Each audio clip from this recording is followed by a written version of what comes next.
i torskat sin mer hvis jeg var dit. Jeg torskat sin mer nu. Så påsene får slakker, jeg finner ikke alle pumpene.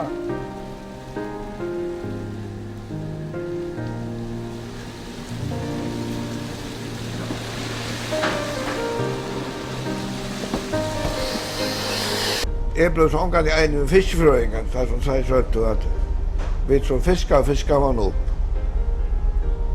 Så vi platt i havet og frakt ved båen som siltjene og Tutsjemøy, da vi kom i Estland jo i disse gode tormos som stod her. Så tok dere 4 timer å sykla sår og nord.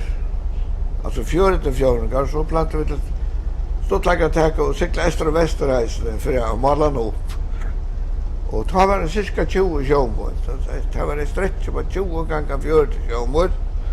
Og nekvastans var det alt andre fannar høgt og ekkelåten. Så det tåsa vi ofta nu, for hetta blev alltid noe fisk. Sjalt om her var det nekskip.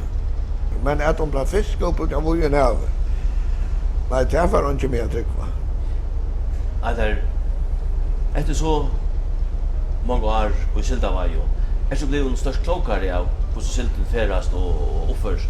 Blev det klokare, jo, men ikke vil jeg oppa løytelig. Hon ikke vil jeg oppa løytelig. At mitt i Øtland så hun vekk, og mitt i Øtland så kommer attor. Nå nøkker år 4, da hun kom attor. Vi følger det, jeg var selv i Kronportøy, jeg tror 4 år så igjen. Da silte vi det igjen. Valtrusfjorden jeg landering og følger hun kastet av fiskefyr.